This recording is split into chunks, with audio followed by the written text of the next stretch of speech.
Kesalahan terbesar kita adalah berhenti belajar setelah lulus. Kebanyakan dari kita itu tuh ngerasa kalau lulus dari sekolah, kita udah lulus, entah itu kuliah ataupun SMA, SMP, SD, maka kita tuh nggak ada lagi keharusan lagi untuk belajar. Kita ngerasa udah lulus maka kewajiban untuk belajar tuh otomatis gugur.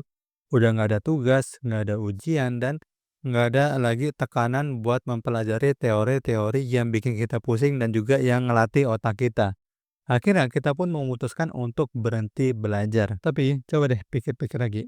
Apakah benar setelah kita lulus kita emang selesai semuanya? Apa benar ilmu yang udah kita dapat di sekolah itu udah cukup?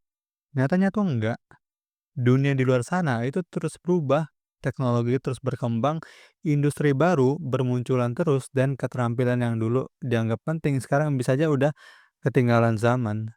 Nah, kalau kita berhenti belajar, kita bakal ketinggalan dan kita bakalan stagnan. Dan inilah yang sering kita lupa.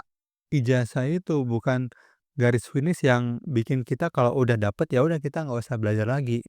Ijazah itu kan cuma tanda kalau kita tuh udah kelarin satu bab dalam hidup kita. Masih ada banyak banget bab lain yang menunggu buat kita tulis di hidup kita. Nah, tapi gimana kalau kita memutuskan buat berhenti di bab pertama? Gimana kalau kamu berhenti belajar, berhenti berkembang, dan ngerasa udah cukup dengan apa yang kamu punya sekarang juga? Sebelumnya, buat yang belum kenal siapa aku, kenalin aku Oki, dan aku lulusan S1 Pendidikan. Lalu di tahun 2025 ini aku masuk ke tahun ke-6 aku menjadi seorang guru, dan di video kali ini aku bakal jelasin kenapa kita nggak boleh berhenti belajar meskipun kita sudah lulus. Kita masuk ke bab yang kedua, mengapa belajar tidak boleh berhenti setelah lulus. Ada banyak alasan kenapa belajar tuh nggak boleh berhenti setelah kita lulus, seperti yang pertama, dunia yang terus berubah. Bayangin aja, 10 tahun yang lalu nggak ada yang nyangka kalau sekarang kita bisa pesan makanan, naik ojek, atau bahkan kerja, semuanya lewat online, semua lewat internet. Perkembangan teknologi itu cepet banget, dan apa yang kita pelajari kemarin bisa aja nggak relevan besok lagi. Nah, kalau kita berhenti belajar, kita tuh bakal ketinggalan. Sebagai contoh, dulu orang bisa sukses cuma modal ijazah, tapi sekarang skill digital, skill adaptasi, dan kreativitas itu jauh lebih penting daripada ijazah. Contoh, dulu orang bisa kerja dengan modal ngetik dan juga ngoperasin komputer dasar. Sekarang, perusahaan tuh udah nuntut skill kayak data analis, programming, desain, atau bahkan social media management. Kalau kita nggak belajar, kita tuh bakal stuck di masa lalu, sementara dunia terus maju. Bayangin aja, kalau kamu masih ngerjain sesuatu dengan cara manual, sementara orang-orang udah manfaatin AI yang bisa hemat waktu dan tenaga kita, kamu pasti kalah. Kamu masih kalah sama orang-orang yang udah mulai memanfaatkan AI di kehidupan mereka. Itu yang pertama. Yang kedua, kompetisi yang semakin ketat. Sadar nggak sih sekarang tuh persaingan di dunia kerja atau bisnis itu keras banget. Banyak orang dengan skill dan pengalaman yang mirip-mirip bersaing buat dapetin posisi yang sama. Nah, kalau kalian cuma modal ijazah doang gimana mau menang di kompetisi tersebut? Nggak bisa. Nih, kalau kita misalkan kita selalu belajar hal baru, kita tuh bisa nambah nilai jual diri kita. Contoh, kalau kita punya skill bahasa asing, kita bisa apply kerja di perusahaan multinasional, atau kalau kamu belajar coding, kamu bisa buka peluang buat kerja di bidang teknologi yang lagi naik daun sekarang ini. Contoh nyatanya kayak gini, banyak PT nih sekarang lebih milih orang yang punya skill tambahan kayak public speaking, leadership, atau bahkan kemampuan buat kerja dalam tim. Kalau kamu cuma modal ijazah, kamu tuh bakal kalah sama orang-orang yang udah upgrade diri mereka, yang punya multiple interest ataupun yang punya multiple skill di diri mereka. Kalau kita nggak belajar, kamu tuh bakal tenggelam di antara orang-orang yang terus upgrade diri. Kamu bakal ketinggalan. Kamu mungkin bakal ngerasa kesel karena susah naik jabatan atau gaji kamu nggak naik-naik, padahal itu bisa aja karena kamu nggak punya skill baru yang dibutuhkan. Itu bab kedua. Sekarang kita masuk ke bab yang ketiga, dampak berhenti belajar setelah kita lulus. Setelah kita bahas alasan kenapa belajar itu penting, sekarang kita masuk ke bab yang mungkin bikin kamu berpikir ulang, merenung, apa sih dampaknya kalau kita berhenti belajar setelah lulus. Kita bakal fokus ke dua dampak besar yang sering nggak kita sadari, keterbatasan wawasan dan juga kehilangan peluang besar. kita masuk ke keterbatasan wawasan. Bayangin kamu lagi ngumpul sama teman-teman kamu, mereka lagi bahas topik-topik kayak AI, cryptocurrency, atau bahkan perkembangan industri kreatif. Tapi kamu cuma bisa diem, nggak ngerti, nggak bisa nyambung. Rasanya tuh kayak jadi orang asing kan di tengah obrolan mereka. Dan itu tuh nggak enak banget. Kenapa wawasan itu penting? Wawasan itu kayak kunci yang bisa buka banyak pintu. Semakin luas wawasan kalian, semakin banyak hal yang bisa kalian pahami dan kalian lakukan. Wawasan itu juga bikin kalian tuh lebih percaya diri buat ngobrol sama siapa aja, dari mana aja dan juga tentang apa aja. Karena kalian bisa nyambung dengan apa yang mereka obrolin, sesimpel itu. Apa yang terjadi kalau wawasan kamu terbatas, yang kamu nggak belajar nih, kamu tuh bakal kayak ngerasa ketinggalan zaman tau gak sih? Misalnya nih, kamu nggak ngerti soal teknologi, kamu bakal kesulitan buat adaptasi di dunia kerja atau bahkan di kehidupan kalian sehari-hari. Banyak orang yang nggak ngerti soal AI, padahal itu udah jadi bagian dari kehidupan kita sehari-hari kan? Kalau kamu nggak belajar, kamu bakal ngerasa kayak orang-orang jadul yang nggak bisa ngikutin perkembangan zaman. Gimana rasanya? Nggak enak banget. Kamu bakalan ngerasa kayak hidup di dunia yang terus berjalan, tapi kamu tuh diem di tempat. Kamu bakal ngerasa kesepian karena nggak bisa nyambung sama orang-orang yang sudah beradaptasi, yang sudah memiliki wawasan di dunia tersebut. Kamu juga bakal ngerasa minder karena ngerasa diri kalian tuh nggak cukup baik ataupun nggak cukup pinter. Nah, gimana cara ngatasinnya gitu kan? Simpel, mulai dari hal-hal kecil. Ikutin perkembangan terbaru di bidang yang kamu minati atau coba belajar skill baru. Nggak perlu langsung expert, yang penting kamu mulai dan kamu bisa berproses di bidang tersebut. Dampak lain dari ketika kita berhenti belajar adalah kita bisa kehilangan peluang besar. Dunia ini tuh penuh sama peluang, tapi peluang itu cuma buat orang yang siap. Kalau kalian berhenti belajar nih, kalian bakal kehilangan peluang-peluang besar yang bisa ngubah hidup kalian. Kenapa peluang itu penting? Peluang itu kayak jendela yang cuma kebuka sebentar doang. Kalau kamu nggak siap, jendela itu bakal ketutup dan kamu tuh nggak bisa masuk.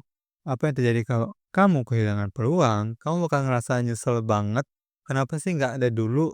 Nyesel karena ngelewatin kesempatan yang seharusnya kita bisa masuk di jendela tersebut. Misalnya nih, kalau dulu kamu belajar skill tertentu, mungkin sekarang kamu udah memiliki hidup yang jauh lebih berbeda ketimbang kamu nggak siap sama sekali, apalagi di perkembangan yang serba cepat di saat ini. Soalnya kan banyak nih orang yang nyesel karena nggak belajar investasi sejak dulu contohnya. Sekarang mereka ngerasa ketinggalan karena udah telat mulai. Ya gimana rasanya nyesel, itu sakit banget. Kamu bakal ngerasa kayak hidup kamu tuh stuck di satu titik sementara orang lain sudah melesat jauh. Kamu bakal ngerasa kayak, kenapa dulu aku nggak mulai investasi, kenapa aku dulu nggak melakukan hal tersebut, kenapa aku dulu boros, kenapa aku nggak belajar saat masih ada waktu, dan semisalnya. Nah, buat ngatasinnya tuh sesimpel selalu siapin diri buat peluang yang akan datang. Terus belajar dan jangan pernah berhenti belajar. Kalau kamu punya skill baru, kamu bakal lebih siap buat ngambil kesempatan yang ada dan kamu bisa ngambil peluang tersebut. Jangan sampai kamu tuh ngerasa nyesel lagi di masa depan. Persiapkan dari sekarang, jangan pernah berhenti belajar. Untuk belajar pun kamu nggak perlu lama-lama, kamu cukup sisihkan 30 menit doang untuk sehari untuk belajar hal baru dan konsisten lakukan hal tersebut serta fokus di satu hal. 3 sampai 6 bulan ke depan, kamu bakal ngeliat hasil yang sangat signifikan karena kamu udah nyisihin sedikit waktu buat bisa konsisten belajar dan juga praktek dari apa yang kalian pelajari di hal tersebut. Berhenti belajar setelah lulus itu punya dampak yang jauh lebih besar dari yang kamu kira. Nggak cuma bikin wawasan kamu terbatas, tapi kamu juga bisa kehilangan peluang-peluang yang ada di depan mata kalian. Lalu kita masuk ke bab yang mungkin bagus banget, cara membangun kebiasaan belajar sepanjang hidup. Tadi kita udah ngomongin dampak buruk setelah kita berhenti belajar setelah lulus, sekarang kita ngomongin cara supaya kalian bisa terus belajar dan juga berkembang. Nah, caraku yang paling efektif untuk membangun kebiasaan belajar adalah tetapkan tujuan belajar. Bayangin nih, kamu lagi di tengah laut, nggak ada kompas, nggak ada peta, kamu cuma ngambang, nunggu ombak bawa kamu ke suatu tempat. Gimana rasanya? Ya kamu pasti bingung, takut, dan nggak jelas mau ngapain. Itu karena kalian nggak punya tujuan, kalian cuma ngelakuin sesuatu tanpa tahu ujungnya di mana. Kenapa tujuan belajar itu penting? Tujuan belajar itu kayak peta yang nunjukin arah. Dengan punya tujuan, kamu tuh tahu apa yang harus dipelajari, berapa lama waktu yang dibutuhkan, dan gimana ngukurin kemajuan kamu. Tanpa tujuan, belajar tuh bisa jadi kayak kegiatan yang nggak jelas dan bikin kamu tuh cepat bosan. Lalu kalian mungkin bingung, gimana caranya kita bisa nentuin tujuan belajar kita? Tanya nih ke diri sendiri, apa yang pengen aku capai? Sesimpel itu. Contoh, kamu pengen ngomong bahasa Inggris dengan lancar atau pengen punya skill graphic design buat nambah penghasilan? Itu pun bisa. Apapun itu, pastikan itu sesuatu yang benar-benar kamu pengen. Contoh lagi, aku pengen bisa ngomong bahasa Inggris biar bisa kerja di perusahaan luar negeri. Contoh ya. Dan juga buat tujuan sespesifik mungkin dan juga realistis. Jangan cuma bilang, "Aku pengen jadi orang sukses." Nggak, itu terlalu general, nggak bisa. Pecah lagi jadi tujuan yang lebih kecil dan lebih jelas. Aku mau belajar 10 kosakata bahasa Inggris baru selama 3 bulan. Nah, itu jelas. Itu simpel, jelas, spesifik, dan realistis. Selain itu, kalian juga harus tentukan timeline, kapan kamu mau capai tujuan itu, seminggu, sebulan, atau setahun.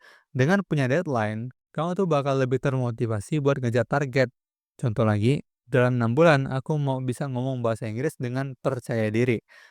Tetapkan tujuan belajar itu kayak nyalain lampu di tengah kegelapan. Itu tuh yang bakal nunjukin jalan buat kamu. Tanpa tujuan, kamu cuma bakal ngerasa tersesat dan juga nggak tahu harus ngapain. Lalu kita masuk ke bab yang kelima, kesimpulan. Dari bab 1 sampai 4, kita udah ngomongin banyak tentang seputar belajar itu nggak boleh berhenti setelah kita lulus. Kita mulai dari kesalahan besar yang sering kita lakukan, yaitu kita berhenti belajar karena udah ngerasa cukup. Padahal dunia itu terus berubah dan kalau kita nggak upgrade diri kita tuh bakal ketinggalan. Kita juga ngomongin dampak buruk kalau kita berhenti belajar, yaitu kita bakal stagnan, wawasan kita jadi terbatas, dan juga banyak peluang yang ada di depan mata kita tuh terlewat karena kita berhenti belajar. Dan juga kita juga ngomongin tentang cara membangun kebiasaan belajar sepanjang hidup, terutama dengan menetapkan tujuan kita. Tujuan itu kayak peta yang nunjukin arah dan itu yang bikin kita tahu harus ngapain dan juga ngelakuin apapun. Intinya, belajar itu bukan cuma buat anak sekolahan atau mahasiswa, belajar itu buat investasi buat diri kita sendiri. Kalau kita berhenti belajar, kita nggak cuma kehilangan kesempatan buat berkembang, tapi kita juga beresiko kehilangan banyak hal berharga dalam hidup kita. Sekian konten kali ini, semoga bermanfaat. Like kalau kamu suka, subscribe kalau kamu suka. Kalau kamu suka video ini, kamu bisa suka video di sebelah kiri sini. Bye bye, terima kasih telah menonton.